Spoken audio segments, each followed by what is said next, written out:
year, whether it's big parties or just entertaining at home.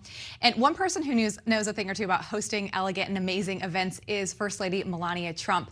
And our next guest has written a book on not just her White House events, but previous First Ladies as well. And joining us now is historian and author of the new book, Entertaining at the White House, Decades of Presidential Traditions, Jennifer Boswell Pickens. Jennifer, welcome to the show. So glad to have you, and Happy New Year.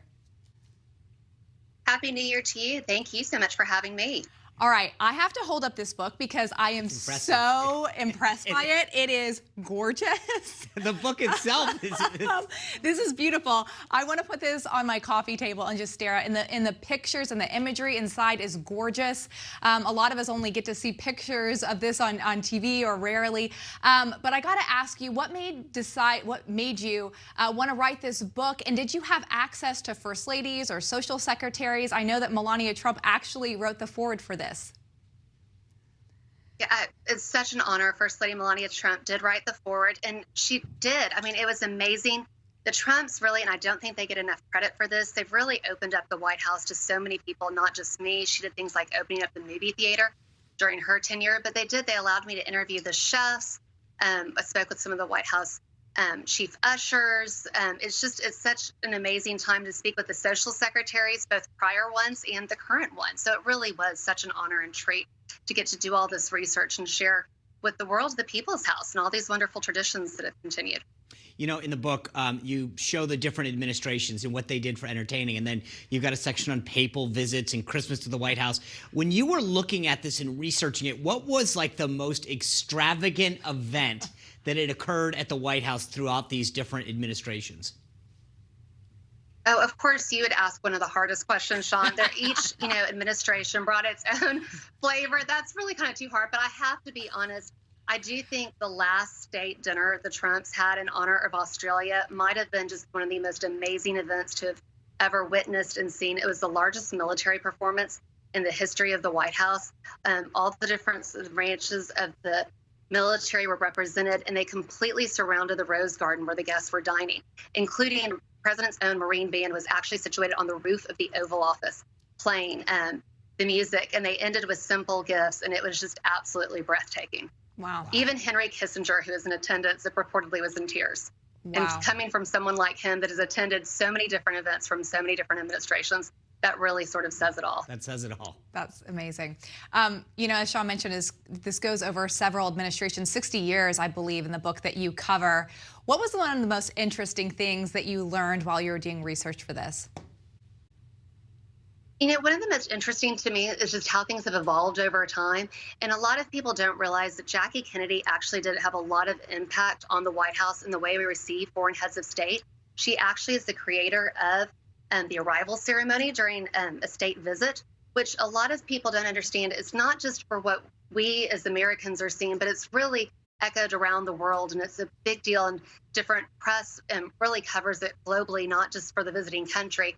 She designed the arrival ceremony, and First Lady Melania Trump is only the second First Lady to ever stand on the platform during the national anthem. And I think that says a lot about them. Only First Lady Rosalynn Carter is the only other First Lady to stand on the platform with the president. Wow. Speaking of the Trumps, did they institute or implement any new traditions during their tenure at the White House?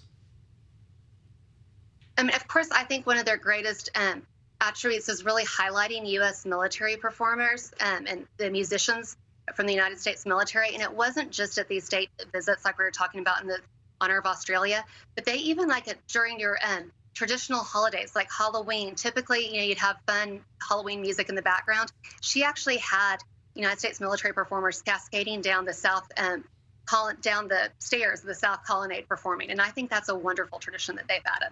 Wow. It is New Year's.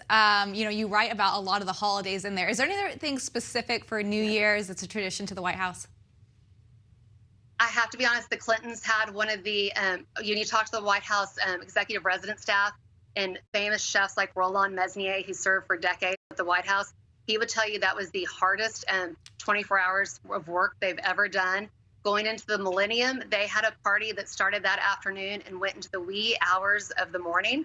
And they were constantly changing the rooms, and their guests went down and watched the fireworks. And then when they come back different areas of the White House were turned into different discos, and that went until 2 and 3 in the morning. And it was quite the party to attend. Oh, I didn't. So get I think maybe we invited. can try to look forward to that someday again. Yeah, Wow. that was done. I think I don't remember. I do. You know what? I was at what became the Trump Hotel, Y2K. I celebrated in the old post office. I remember. It was funny. I remember actually walking through that hotel before it opened with then candidate Trump, trying to explain to him that this now beautiful and elegant hotel was once the site of a food court that we rented out. It was definitely not the kind of entertaining that you're used to. Was there any traditions that surprised you? You know, the governor's ball is one that just on a little bit of spirit of bipartisanness. Yeah. But I think, of course, all the traditions of the White House are wonderful. And you think about holidays, even some of the lesser ones that like St. Patrick's Day. But the governor's ball is so unique and wonderful. And it really is a lively event where all the governors get together. And I just think it's something we should celebrate. One of my favorite stories from that is Pearl Bailey was an entertainer often at the governor's ball. And President Nixon one time was on stage with Pearl Bailey and ended up performing with her. Which is just such a fun story that people really remember. I love this. Well, thank you for capturing it all in a book. Congratulations on it. Once again, Jennifer's book is called Entertaining at the White House, Decades of Presidential Traditions. Jennifer, Happy New Year to you. All right, we'll be right back.